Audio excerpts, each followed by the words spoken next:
کاوش مدیا. Right. So with the Islamic Revolution in 1979, Iran boldly and confidently announces itself as the sort of new grand player in this space, and very directly begins to challenge the hegemony that Saudi Arabia to that date had enjoyed with respect to kind of leadership of the Muslim world. And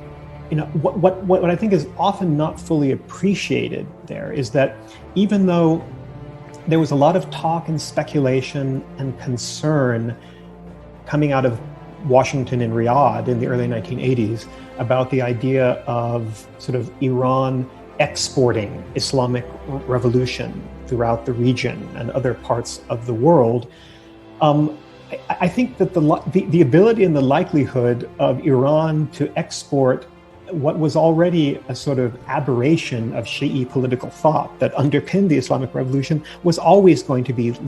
limited. The kind of sectarian nature and orientation of that revolution, I think, always constrained its ability to travel, if I can put it that way. But I think what was powerful and why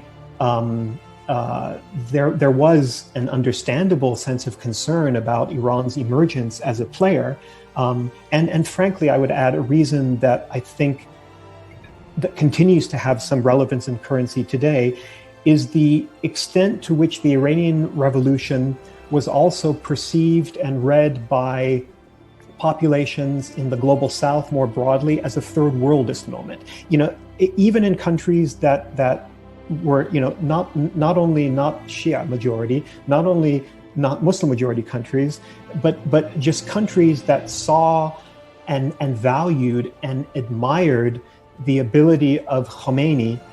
to announce himself to the world and say, we have found a way to resist the requirement of countries allying themselves with either the United States or the Soviet Union. There is a third way. It is Islam. We reject this bipolar requirement. And so just, from the point, and in that sense, I would want to read the Iranian Revolution as, to some extent, a new chapter in, but the continuation of the sort of Bandung moment of 1955 and the sort of a new form of, a new model of non-alignment in the world, which meant that even countries that weren't into, notions of vilayat faqih and clerical-led governments could still get excited about what the Iranian Revolution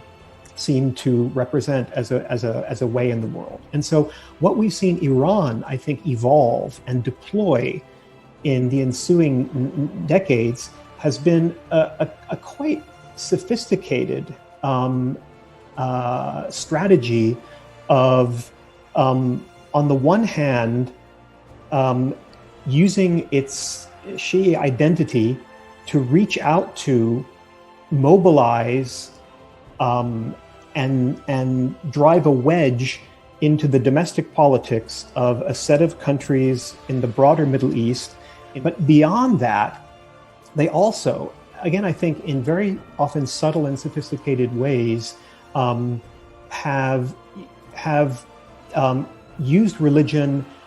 as a kind of more conventional form of what Joseph Nye famously called soft power. But if you look at Iranian efforts further to the east of Iran, in Central Asia, in other parts of Asia, what you see them doing is kind of nuancing and redeploying